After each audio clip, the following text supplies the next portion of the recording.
Yeah, so what are we now? Week 3 self-isolation, or is it still week 2? Yeah, end of week 3. Ugh.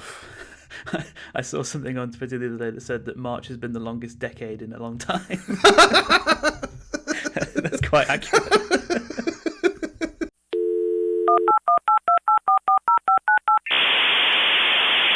Oh my god, it's so true. Oh, when will this ever end? Oh, God knows. God It's knows. it's mad because it's such a nice April, which is unusual, but at the same time, can't go out in it. Yeah, it's frustrating, isn't it? Yeah, but then I suppose if it was really cold and crappy, then I wouldn't be. I don't know. Yeah, it's double-ended because it being nice outside means that we want to make use of our garden, but our garden is such a shite hole. We're having to do so much work on it, and because it's nice weather, I can't kind of put off the garden work because there's no real reason. It's not really a good excuse. And yesterday, you guys were playing Don't Starve together. Yeah, we and were. Instead of sitting at my computer playing a video game of doing like digging and stuff, I was actually in my garden digging, which was a lot more work, it turns out. You, I'm shocked to hear this. No, you made the right decision. We just wasted our time away, but you did some work. It's good work. I don't know. My back isn't thinking that right now. Yes, you're right. We were playing Don't Starve together yesterday, a bunch of us. And you'll be glad to learn I didn't die quite as much as last time because I didn't go so much near the swamp this time. But but I did die at the end of the game or the session we had. There's beefalo, which are like cows basically, but they're obviously the in-game beefalo. And in spring, which is the season we were in, they get red butts and they obviously are breeding and they become very angry. And unfortunately, how I didn't notice they had red butts, but I went too close to the beefalo and picking up their poop, and I died badly. So yeah. It was horrible.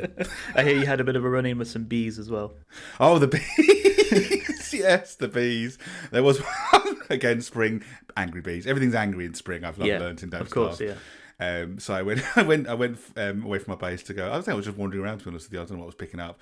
And yeah, these bees suddenly came after me really angrily.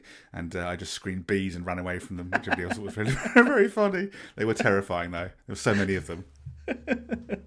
That's amazing.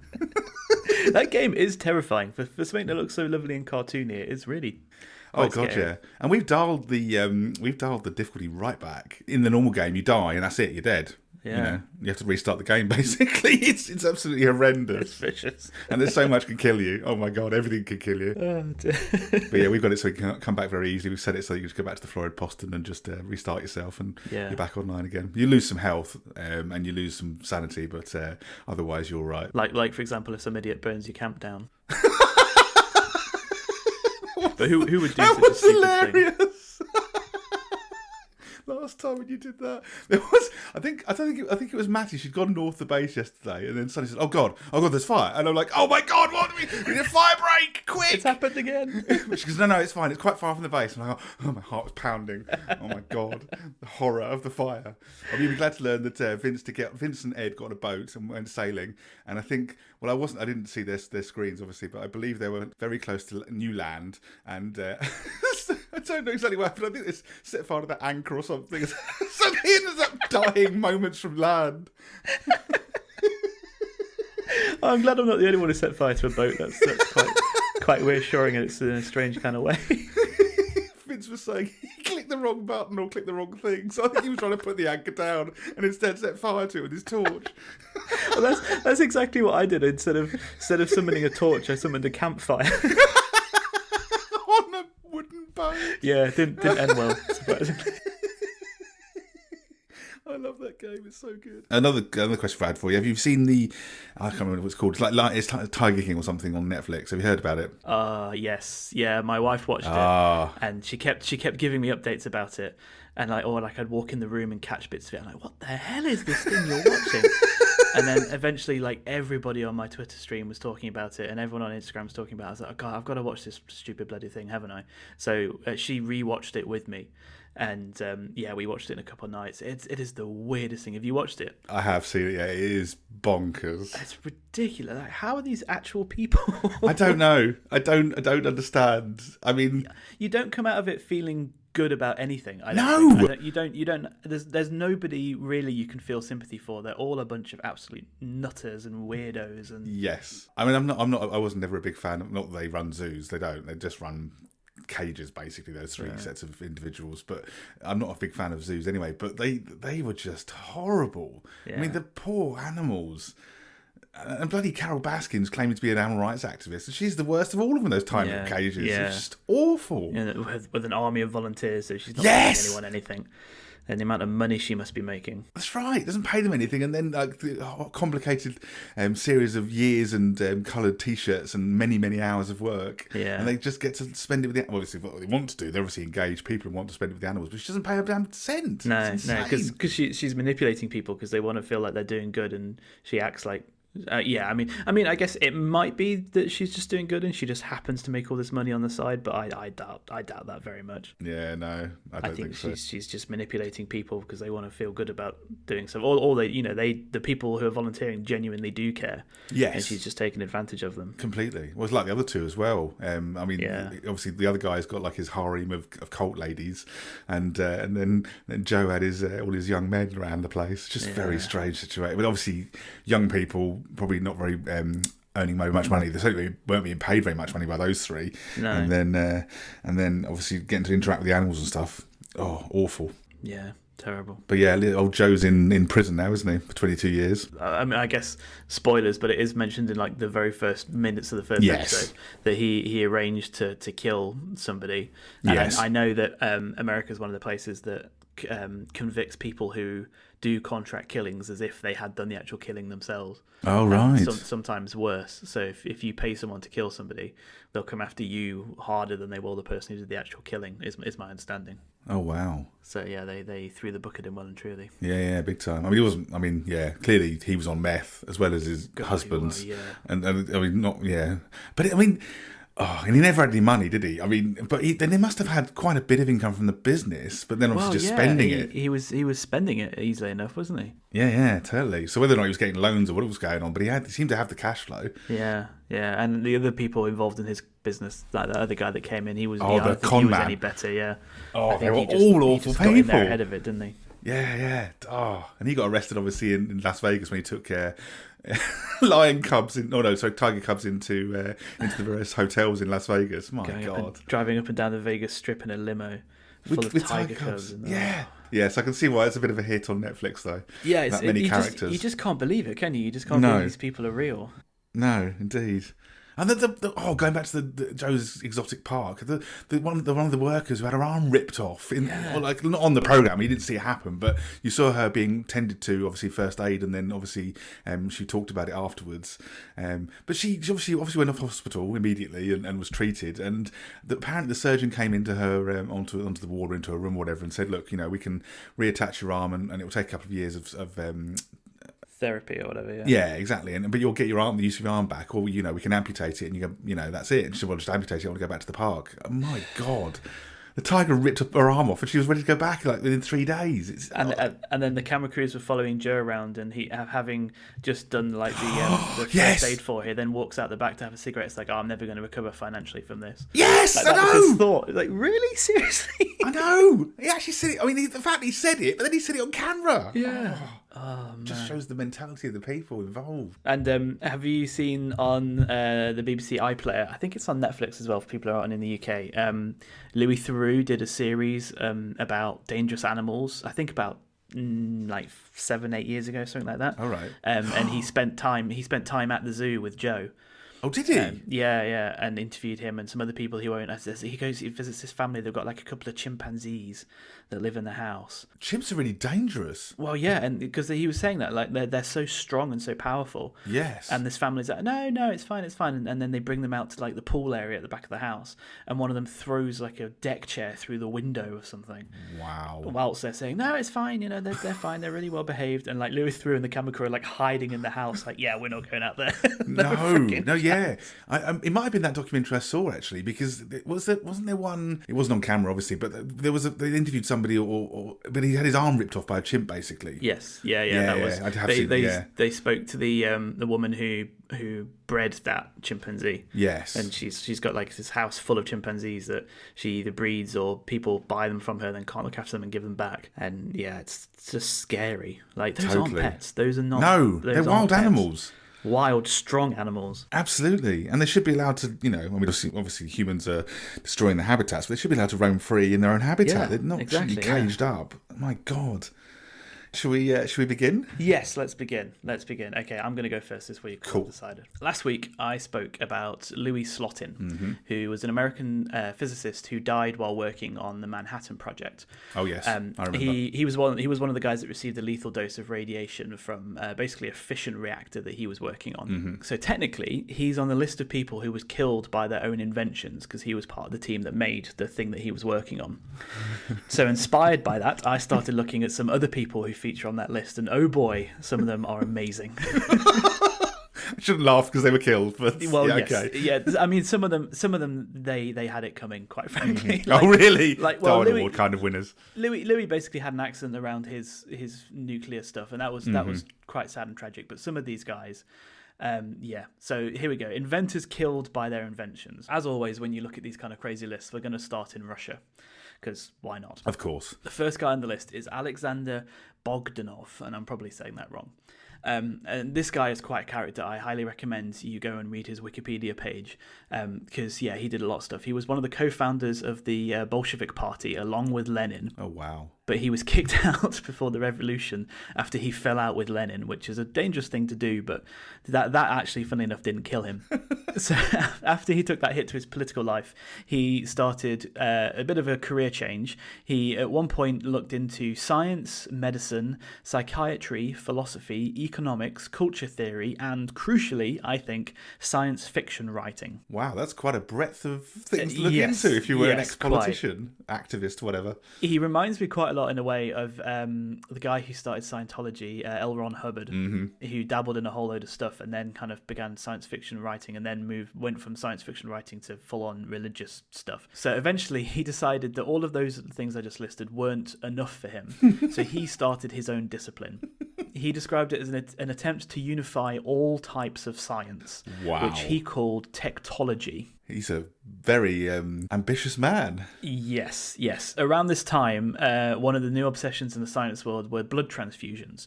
And he didn't invent blood transfusions, I don't believe, but he did believe and rolled into his techtology stuff that blood transfusions would lead to eternal youth if done correctly, or possibly just some partial rejuvenation. He underwent 11 transfusions, which he said cured him of baldness and improved his eyesight.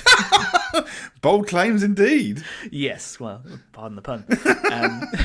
Now, unfortunately, his 12th didn't go quite so well. He underwent a transfusion with a young student, which was mostly what he was doing. His idea was if you took a young person's blood and transferred it into yourself, you would take on their youth and vitality. Unfortunately, unknown to him, he picked a student who had not only malaria but also tuberculosis. Oh, jeez. And he wasn't the same blood type as him either. Humorously enough, if you can call it humorous, obviously Bogdanov died from this transfusion, as you probably guessed by now. Yes. But the student that was injected with his blood did go on to make a complete recovery from malaria and tuberculosis, so maybe it did actually work. It's just not the way round that he was hoping. No. Obviously youth was on his side, I guess. Staying in Russia, we'll now talk about Valerian Ivanovich Abakovsky. Abakovsky. Jeez, possibly no more Russian a name out there, and of course I've picked one I can't actually pronounce, but there we go. This is a great story. Sure. He was tasked with creating a vehicle which would allow the Soviet government to get its officials across the country as quickly as possible. This method had to show the technological superiority of the Soviets over any other nation in the world. So this is coming off the back of Second World War, going into the Cold War, and at the height of Russia being amazing and everyone else not being as good as they are. Totally. His solution was to strap an aircraft engine complete with propellers to a train carriage. Are we talking?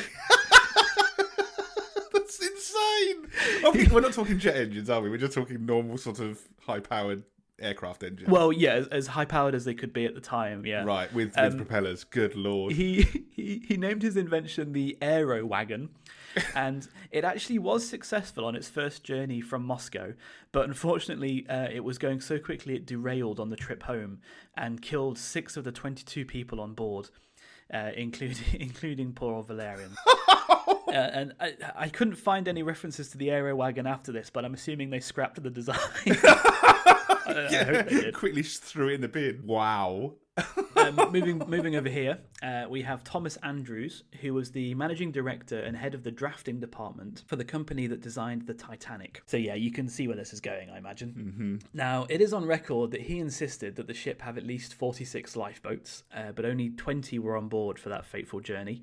He was, as you may have guessed by now, on board for its maiden voyage, but it has to be said, he did go out like an absolute badass. He spent his last hours running up and down the ship, helping as many people as possible onto lifeboats and into life jackets, and refusing to take one himself. He then went into the first-class smoking lounge, lit a cigarette, and was last seen leaning on the mantelpiece, gazing upon the painting on the lounge wall called Approach to the New World, as the ship finally sank. Nice. Well, not nice, but yes. Yeah, he went out in a bit of class, at least. Yes, definitely. Do you know that the history of submarines basically starts with the American Civil War? I did not know that. No, that's quite a lot before I thought it would have started. Yeah, you would think that, wouldn't you? Because when we think early submarines, we think, like U-boats and First totally. World War maybe, but mostly Second World War. But yeah, no, the American Civil War. So it was the Confederacy that experimented with the idea. They had many designs over the years and over the war, and their main marine engineer was a guy who was actually a lawyer and a merchant. So I don't know why he was decided he was the one to design submarines. But his name was Horace Lawson Hunley. Ooh. He built the first ever submarines. Altogether, he designed and built 3 submarines. The first was sunk intentionally when New Orleans was taken by the Union, and they didn't want the submarine to fall into the Union's hands. Obviously, good tech. Yes, well, I mean, it was basically trailblazing at the time. I don't know whether they realised how useful they were going to be, but they didn't want the Union to even know that these things existed. Sure. The second also sank, not intentionally, but bless him, he didn't give up. He wasn't on board when it sank, I'm guessing. No, he wasn't on board when the second one sank, no. By this point, the Confederacy had decided actually maybe this wasn't a great idea. It was a bit of a money sink, if you pardon the pun. So he was so determined by this point that subs were going to be the way that the third one, he funded himself. And eventually it was named after him, and it was, to be fair to him, much more of a success. However, unfortunately, during a test in 1863, despite the fact that he was not a member of the crew, he insisted on taking charge of the ship. Wow, that's pride before a fall right there. Yeah, exactly. And then, as you would probably guess, the vessel started sinking. And obviously a submarine is supposed to sink, but this was not what it was supposed to be doing. Unfortunately, the submarine sunk to the bottom of the water, and before rescuers could reach the submarine, 7 of the crew members, Hunley included, had died. Oh. Now, incredibly, they recovered the submarine and continued to use it, and it was actually this submarine that was responsible for the first ever sinking of an enemy vessel, but then soon afterwards it sank again and was not used. Wow, it's the first sinking. So in the Confederate, obviously during the American Civil War, they sunk a vessel. Yeah. The Confederacy. Bloody hell. Confederacy was the first army to sink an enemy vessel in wartime, and the ship was called the Hunley after poor old Horace. But I love the fact that it sank. A whole bunch of people died, and they thought that'll be all right. We'll just pull it up. Yeah, get rid of the bodies, it'll be fine. It won't happen again. No. Oh no, it's happened again. I love that Horace got on board and decided to capture the damn thing himself. I've designed this. I'm going to be in charge. Yes, I'm the most important person here. I know what I'm doing. I built this thing. I'm getting on board. I'm going to be in charge. Follow me, people. Okay, so coming back over here, we have Henry Winstanley, who designed and built the first lighthouse in Cornwall in the 17th century. His lighthouse was over 80 feet high, and he equipped it with a luxurious stateroom, and he told the press that he wished he could be in this lighthouse during the greatest storm that ever was. You can see where this is going. So in 1703, the Great Storm came to Britain. His lighthouse started to take damage, and started to take quite heavy damage, and was basically half demolished. Wow. So he decided, rather than just scrap the whole thing and start again, that he would take his existing lighthouse and reinforce the walls, and he actually added 12 metres to the height of the thing. One fateful day, despite a very severe gale, he insisted on going outside to conduct some more repairs, and he, and incredibly his lighthouse, were never seen again. So the storm was so bad it took the entire lighthouse away. Witnesses said that the next morning all that was left on the shore were a few pieces of broken and twisted metal. Crikey. Yeah, So That was quite the storm. Yeah, quite the storm. And, oh my God. I mean, it must have been pretty well built, even for that time. I think it said that the foundations, the circle at the bottom was something like 25 feet wide or something. So it was a sturdy old thing. But the whole thing went. Not sturdy enough. The fact that he went outside and wanted to repair it during the middle of the storm. Yeah. Take a hint. Yeah, don't stay inside maybe? I don't know. Okay, are you familiar with the tradition of going down Niagara Falls in a wooden barrel? I have heard of this, yes. I don't know how many people have survived it, but I have heard it. Well, quite a few people survived, but quite a few people did die, as you can possibly imagine, including one guy who decided it would be a good idea to go down with an anvil tied to his foot. And surprisingly, that didn't end well for him. I'm shocked that didn't go well. But one of its more recent attemptees was Carol Sokek, who was a Canadian stuntman who went down Niagara Falls in 1984 in a custom-made shock-absorbing barrel that he had designed himself. So the attempt actually went really well. Okay. Apart from the fact that he was met at the bottom by the police, who fined him $500 for performing the stunt without a license. I love that you can buy a license to go over the Niagara Falls in a barrel. Of course you do. On the success of this stunt, he decided that he was going to start a museum in Niagara, detailing other people who made the attempt. Obviously, he'd spent a lot of money on this barrel, and he was going to need to spend a lot more money on the museum. So he arranged for some sponsorships to cover the cost of this museum.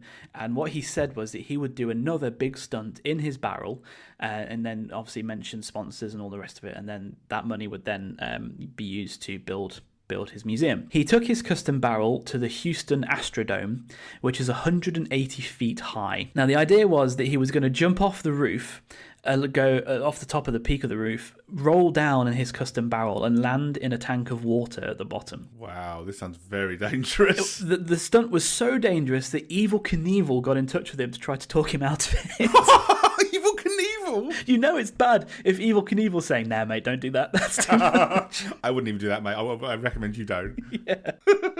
He ignored all advice and he went ahead with the stunt. On the way down, he picked up too much speed, and the barrel, instead of landing in the middle of the tank of water, hit the edge of the tank of water. And he suffered massive injuries and died very soon afterwards, unfortunately. Oh, God, yeah. Like I said earlier, a lot of these stories are quite sad, but I think some of these people maybe, they knew what they were doing. Yes, they didn't go into they went into this with their eyes wide open, I suspect. Exactly, yes. Talking of which, I have a final little mini category. These are all people who were inventors of flying machines. And you'll very quickly notice a theme here. We'll start off with Henry Smolinski and Hal Blake. Okay. So these were two Americans. They had a vision. They had a vision for a system that would allow you to drive to a local airport, strap wings to your car, fly for a few hundred miles, land, pop off the wings, and continue your journey in your car. Sounds very reasonable. Yeah, it sounds perfectly reasonable, wouldn't it? So with this vision in mind, they constructed a prototype and began test flights. And they also decided that there was no better choice for this first flying car than a Ford Pinto. Are you familiar with the Ford Pinto, Chris? Not really, no. Take a quick moment now to do a quick Google image search. And for our listeners at home to do the same, it's the Ford Pinto. And feast your eyes upon that sexy, sexy beast of a car. Oh, wow. Okay. Yeah, that's sex on wheels, that is. Yeah. Can't look much more 70s than that, can it? No, that is total 70s. By 1973, they'd actually made 3 prototypes and had several other prototypes in the works and had conducted several flights. The 2 of them had quit their jobs and founded a new company called Advanced Vehicle Engineers, or AVE. On August the 26th, with their test pilot at the control, the car/plane was flying and the right wing mounting attachment failed. And the pilot, very skillfully, managed to land the plane. He later said that he realised that the wing had become detached, and so he didn't want to turn, so he basically just had to fly straight, because if he turned, it would have put too much strain on the wing, and the wing would have just fallen off. So he managed to land in a bit of a soft landing. Very clever guy. That happened, and then 2 weeks later, the exact same thing happened again. This time, unfortunately, the company's founders, Henry and Hal, were in the car flying it rather than the test pilot. So when the right wing mounting failed again, it didn't end so well. The test pilot later on, when he was interviewed about it, said that the exact same thing happened, but this time Henry, who was flying, did a turn. And so because he did the turn, it put too much strain on the wing, and the wing detached mid-flight. So, both men died in a very fiery and violent crash. I'm amazed they got the damn thing into the air. I know, it's crazy. So the National Transportation Safety Board obviously had to have a bit of a ruling on this because it was a bit of a big deal. And their ruling said that not only was the car and aircraft wings too heavy for the engine, the overall design was poor, full of loose parts, and ultimately the welds holding the thing together failed during the flight. Not only does it seem like it was a bad idea to start with, but it was shoddily designed and badly built. They really believed in themselves, didn't they, to get that damn flying car? Yeah. Especially after the test pilot already had the same problem. Exactly, yeah. Oh. And if the test pilot had only just managed to land the damn thing, you've got to have a certain amount of confidence in yourself to say, oh, no, it's fine, I'll take it up for a spin. Yeah, I can do this better than he can. What? Okay, so now we're going back quite a few hundreds of years to tell you the story of Ismail ibn Hamad al-Jawari. I already like him. Again, I'm probably almost definitely saying wrong.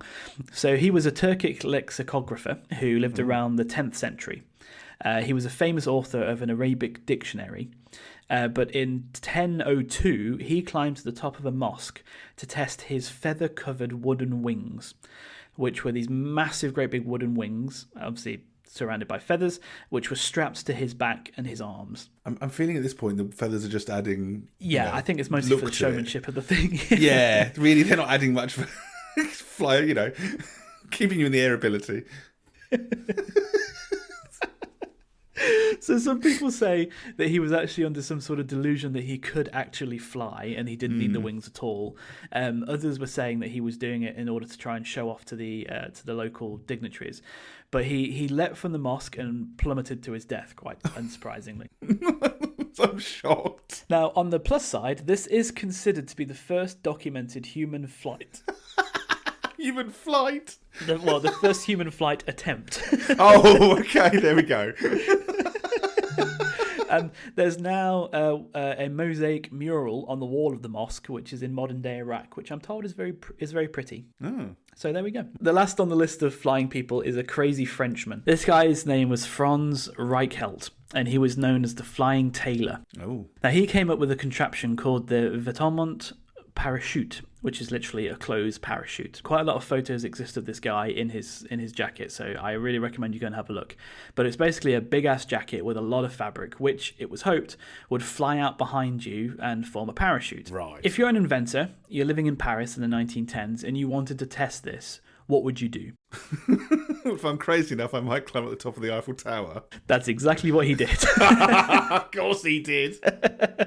Now, he'd made several attempts before by throwing dummies off of the tower with this thing on, and every time it had failed. And apparently the story goes that he had applied to the French police for permission to do it again, and the police thought that he was going to throw a dummy off the tower instead of testing it himself. But he walked up the tower, didn't have a dummy, was wearing it himself, and jumped off the tower. And you can imagine how that ended. Yeah, not well for him. No, not well at all. If he's thrown a couple of dummies with the prototype on it off the Eiffel Tower and they both failed, why would you think, this time I've made so many advancements to it, I can get into it and throw myself off the tower? This is the one. This is the time. This will work. What? Yes, there were quite a few eyewitness reports of what was left of him at the bottom of the Eiffel Tower as police rushed to kind of surround him and not let people see, but it was quite a mess, as you can, I can imagine, yeah. And obviously very busy because of the Eiffel Tower. Well, yeah, exactly. Yeah, it's not exactly a quiet part. I guess he probably did that hoping for a little bit of publicity on his landing, but he got the publicity, all right. Yeah, he absolutely did. One final story to finish on. Mm-hmm. Now, up front, I will say that this story is considered to be more legend than fact, but it's a great story, so I had to include it. Sure. Wan Hu was a government official in China in the 16th century, and he was absolutely obsessed with getting to the moon. Once again, place yourself in the position of a 16th century Chinese official. Mm-hmm. You want to go to the moon. Technology is a little bit limited, but you've got a lot of money and resources. How do you do it? Fireworks, maybe? I don't know. You're pretty much on the money. His solution was quite simple. It included a chair, 2 kites, and 47 rockets. I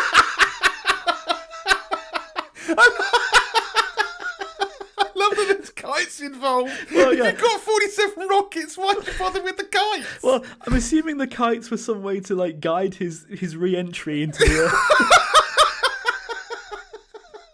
Again, you've got to admire the confidence, haven't you? Oh, I love him. He strapped all those things together. He got 47 servants to light all of the rockets at once, because you wouldn't want them going off out of order. No, you'd go off in an angle. You wouldn't want that, would you? No, that'd be terrible. His servants lit the rockets and ran the hell away. And apparently there was an enormous bang. And then nothing was seen of Wan Hu, his kites, or his chair ever again. I so want this to be true. So do I. However, the story does sort of have a happy ending. Oh, really? Because a crater on the moon was named Wan Hu in his honour. So in a way, he did get to the moon in the end. That's true. He lives on. Yeah. Him and his crazy chair idea. 47. I wonder why they settled on 47 as being the right number. Maybe he had 47 servants. Well, maybe, yeah. That's a good idea.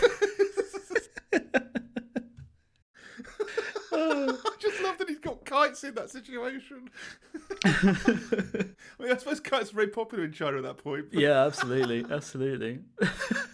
Talking about inventors killed by their own inventions, we obviously have to make mention to the Darwin Awards. Oh, yes. Which is absolutely worth 10, 15 minutes, 2 hours of your time. If anyone isn't familiar, the Darwin Awards have been around for a long time. As long as the internet's existed, I've known about the Darwin Awards. And the idea is it's people who have removed themselves from the gene pool for the benefit of humankind are awarded a Darwin Award. Now, most of them are posthumously awarded.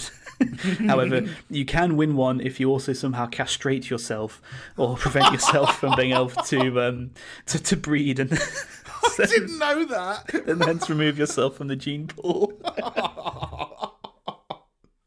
Wow. Yeah, so there's a lot of incredible stories. I think Wan Hu would have absolutely have qualified for one had the Darwin Awards been around in 16th century China. Definitely. He's my favourite person. A man after your own heart. Absolutely. Wrong one.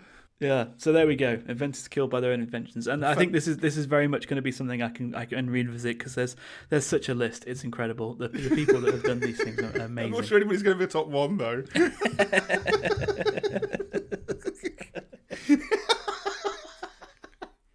Oh, I'm not sure I can top that either, to be honest with you. I'll give it a go though. Sorry, maybe I should have gone first. Yeah, maybe I should have gone first.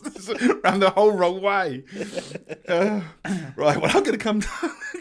I'm going to talk about something that's much more down to earth than one was.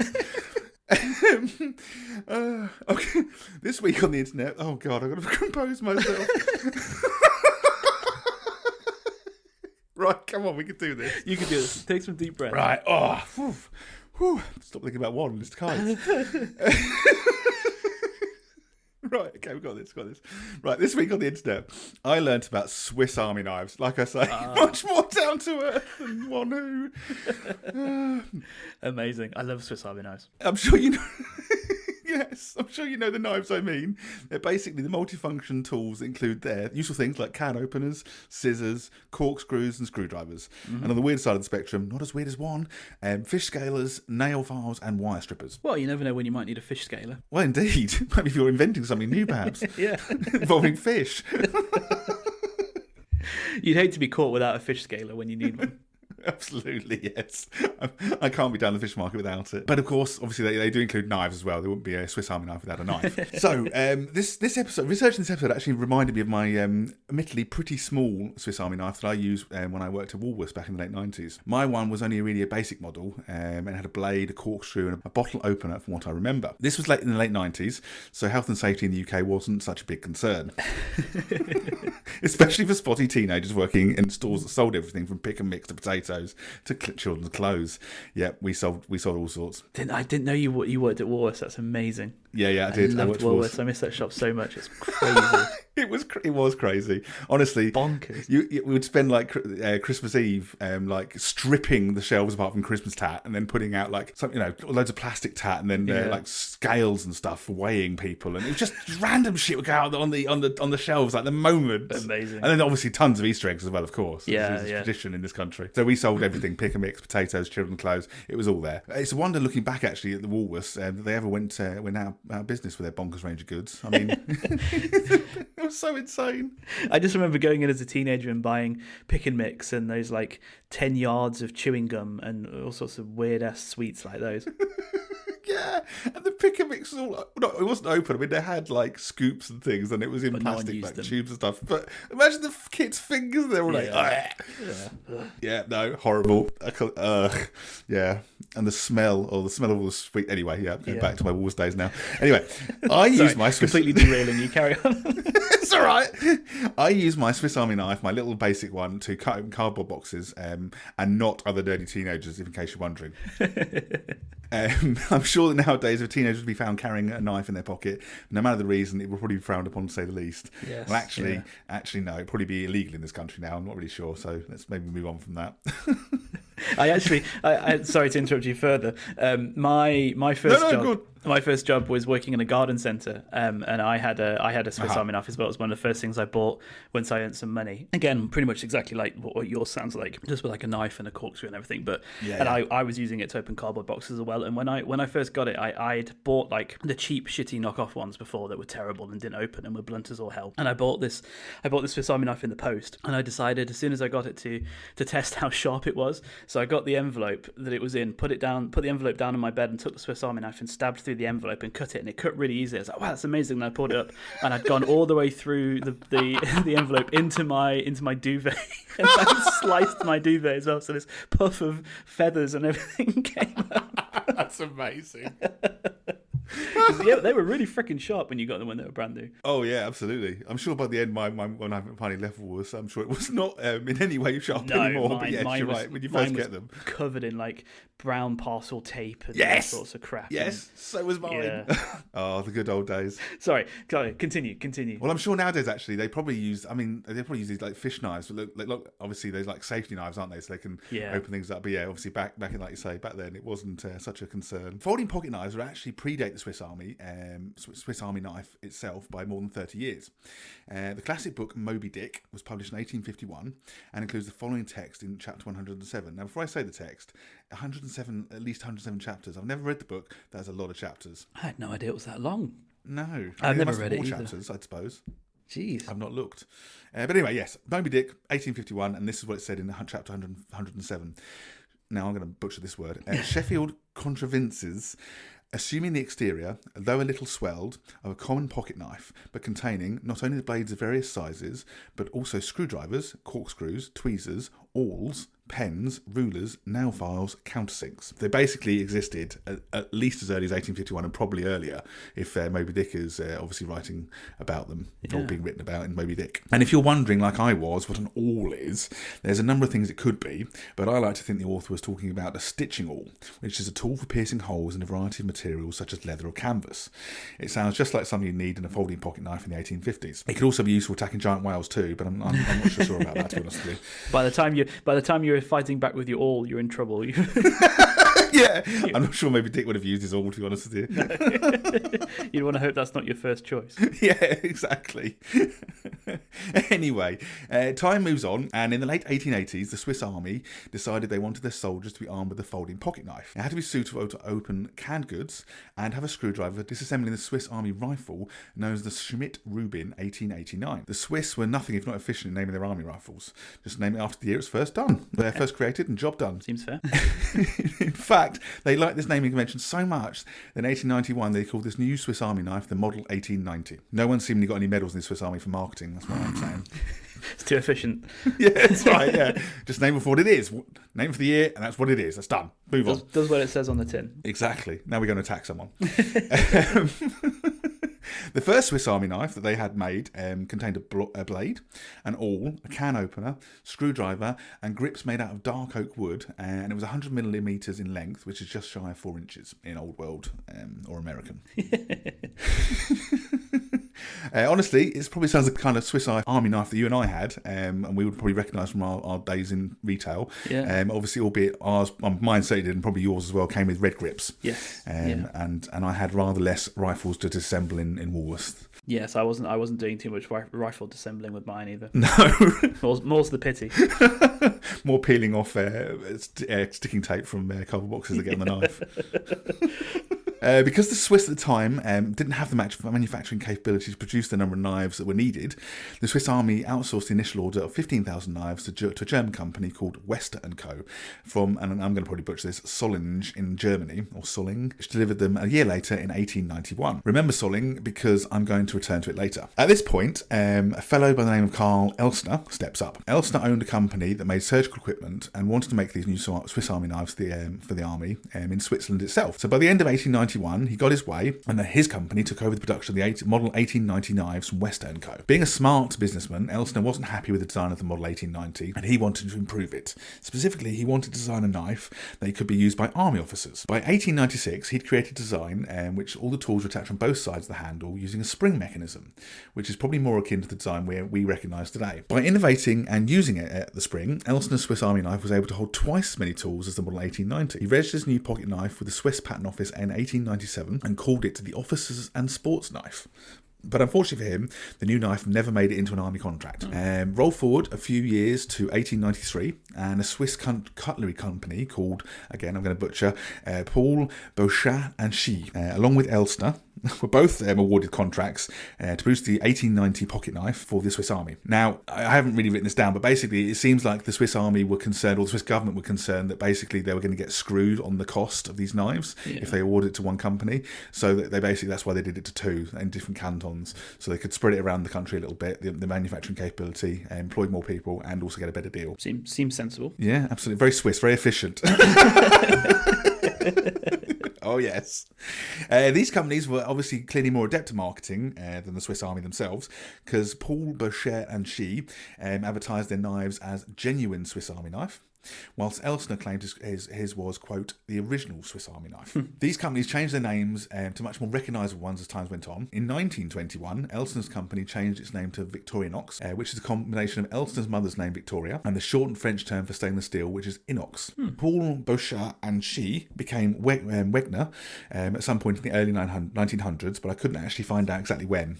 Seems to be no information about that, unfortunately. The two companies went on to produce the Swiss Army knives for the contract and split them between themselves from 1908 until 2005, when Victorinox acquired Wegner. And what are Victorinox today? Well, the Swiss Army knife is available in over 100 models, and in normal times, 34,000 pocket knives leave the Victorinox factory each day. That's a hell of a lot of knives. A day? Yeah, per day. Jeez. The Swiss Army still orders them and supplies them to their new recruits. Everyone gets one, and they get supplied about 50,000 a year. Wow. Although I suspect their ones are probably more utilitarian than the ones that are maybe sold in shops. I'm not sure. So why is the Swiss Army knife called the Swiss Army knife?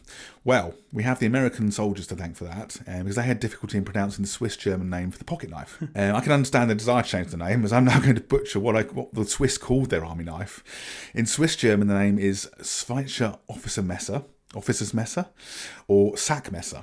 And I'm sure I'm butchering that completely. So anybody who knows how to actually say that could drop us a line and tell me. In other notable uses of the Swiss Army knife, I've got a quick reach back to episode 5 of our podcast where we talked about the spacesuits, and I've learned that NASA has been equipping their astronauts with Swiss Army knives since the late 1970s. Amazing. The organisation responsible for sending the astronauts into space ordered 50 what they called master craftsman models in 1978. I can certainly see why NASA have decided to use the knives, for their astronauts, because they have so many tools at their disposal in just one compact product. Yeah. Obviously, if you're up on the space station or you're doing a walk or anything, it's very useful to have all those things in one hand, as opposed to, although how would you get them out with your spacesuit? I don't know. I mean, obviously that's why they fixed it up. But even if you're on board a ship or there must be some modifications made. Yeah, absolutely. Even if you're on board like the spacecraft or in the ISS, maybe. Yeah, it's just very useful to have all those tools in one go as opposed to having lots of different ones floating around. Yeah, definitely. In 1986, the Master Craftsman was renamed by Victorinox to the Astronaut. Their marketing's on brand, and they sold in their stores, but they discontinued it sometime later, so you can't buy the Astronaut anymore, unfortunately. No. I'm going to end the craziest Swiss Army knife ever made. Can't show you a picture on this podcast, unfortunately, but obviously we'll try and include a picture on our website, which is welovetheinternet.co.uk. Back to Solingen in Germany, which I mentioned just now. It's the city where Wester & Co. are based, and they took obviously the first order of pocket knives from this army back in the 1800s. Solingen has a nickname. Guess what it is? No idea. Knife City. Close. City of Blades. Ah, nice. And I would suggest you don't screw around there with a nickname like that, to be honest with you. In reality, though, it's a little less scary than the name would suggest. It's actually got its nickname because some of the most finely crafted knives, swords and shears that have ever been produced were in the city from the Middle Ages. Wow. So obviously very world-renowned for creating knives. Makes sense that they sent their first orders there. Yeah, exactly. Yeah, that's right. Down the road, and obviously well-known for what they can make. Very efficient, very Swiss. And German as well. You can tell what those guys got on. Back to the crazy Swiss Army knife. It was created by a guy called John S. Holler, who owns, unsurprisingly, the F.W. Holler Company. Now, he appears to be American, and he appears to have done quite a bit of his business in America. But in about 1880, Holler wanted to get into knife selling business, and unlike the Swiss Army, he had an actual marketing plan. He had decided to have the craziest Swiss Army knife anyone had ever seen created, and he did it in Solingen. The Swiss Army knife he had crafted was 25 centimetres long, 15 centimetres wide, and 10 centimetres deep, and it weighed 4 kilos. Good Lord. Yeah. Now, in American, that's 10 inches long, 6 inches wide, 4 inches deep, and it weighs 9 pounds. All in all, whichever way you measure it, it was a monster. It gets better. It had 100 blades and includes pocket knives of every single style you can think of. According to the Smithsonian National Museum of American Histories, it contains, and here we go, a serrated blade, 2 dagger blades, several different types of shears and scissors, an auger, a corkscrew, 2 swords, a lancet, a button hook, a cigar cutter, a piano tuning fork, pens and mechanical pencils. I don't know what a mechanical pencil is, but it contains them. A mirror, straight weight razor, and, get this, a fully functional .22 caliber 5-shot pin-fire revolver. Good God. Now, like I said, we'll put a picture on our website, but I don't know how you ever fire that revolver. It looks insanity. It's like there's a mess of blades, and there's a revolver in there. I mean, sure, you can fold the rest of the blades away, but seriously, would you even risk firing a bloody revolver that's part of a Swiss Army knife? Hell no. I wouldn't. And be back onto your inventors list of killing themselves, I suspect. Jesus. And apparently, it took 25 minutes to open up the knife, and that's even if you're being pretty careful, it's pretty lethal and perilous by the sounds of it. Well, it's got a bloody pistol in the middle of it. Yeah. All these sharp blades all over the place. The more you open up, the more you can cut yourself on. So anyway, obviously Holler didn't make this insane Swiss Army knife to sell. He actually designed it to display in his window in his shop in New York, and he took it on in a case around the world to various expos, and he showed it off as an eye-opener piece so that he could prove to people that we can make this, we can make your Swiss Army knives for you, or your pocket knives as they're probably called back then. But I do pity the poor employee who had to open and close the knife every time he displayed it. Can you imagine doing that? Very carefully, I hope. Yes, absolutely. And I'm quite sure the Holler wasn't doing it. So the thing is called a multi-blade folding knife, and it's owned nowadays by the Smithsonian National Museum of American History. But as of this recording, unfortunately, it's not displayed to the public, which is a bit of a shame. Perhaps one day in the near future, when we're all allowed to venture out of our houses again, the Smithsonian will put it back on display. Who knows? Wow. So there you go. History of the Swiss Army knife. Researching this episode kind of made me wanting to go and buy a new one, but maybe I'll wait until I get the house again and actually see the different models in person. Yeah. After that first one I bought when I had my Saturday job, I became a little bit obsessed with Swiss Army knives. I love them. I think they're so cool. After buying that pretty simple one, I eventually bought one called the Cyber Tool. I don't know if you're familiar with that one. It's No. It's designed to be for people who like work on computers. All right. So it actually has With like knives. it has a small screwdriver with a hex tool in it, so you can swap out different screwdriver bits. Oh, okay, I like see. in really, really small sizes. And geez, I must have bought that like 15 plus years ago, maybe moving on towards 20 years ago now that I think about it. And it still works fine. I've still got it now. It lives in my desk drawer, and they're just amazing. They just work so well. Yeah, I was going to say, I hope it includes a USB stick, but obviously if it was like 20 years ago, then it probably wouldn't have been viable. It doesn't. But one. you can get ones that do. Oh, really? Yeah. I have one that I've actually gone through several iterations because it lives in my pocket all the time, and it's tiny. It's like smaller than the standard ones, and it's just got like a knife and a pair of scissors. But you can get one that's got a slightly fatter one that's got a USB stick built into it. I have got one of those as well, but I don't carry it around with me. The thing I found was it was amazing as soon as you started carrying one, how much you found yourself using it, because the amount of things you go through the day thinking, oh, I'm never going to use it. Then something happens. You're like, oh, I need a pair of scissors. Oh, I've got one in my pocket. Oh, I need a knife. Oh, I've got one in my pocket. It's amazing how much you end up actually using the thing. Yeah, for sure. And I was talking to a mate actually before today when I'm recording this, and I was explaining to him that I was going to be talking about the history of Swiss Army knives. Yeah. And he had stories about Swiss Army knives as well. I think they're obviously extremely popular. I mean, if they're producing thousands in a normal day in the factory in Victoria Knox, then they're obviously incredibly popular. But I didn't realise how popular they were, to be honest with you. That kind of passed me by, really, apart from that one I bought for Woolworths back in the day. Yeah, I think they're so cool. I think they're really cool. They're master of engineering for sure. Oh yeah, the engineering involved in them is crazy.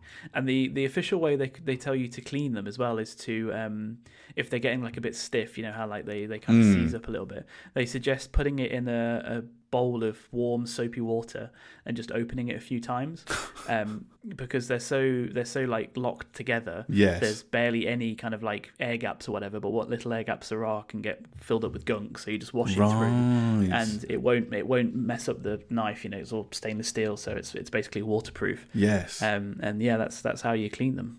That's incredible. Amazing. Yeah, very amazing piece of engineering, and that's all you need to do to clean it. You can tell, obviously, why the Swiss Army like to give them to their recruits as well. Absolutely, yeah.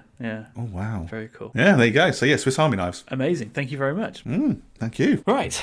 Well, if you've enjoyed anything that you've listened to today, please do leave us a review on iTunes. It really helps us to get the podcast out to more people.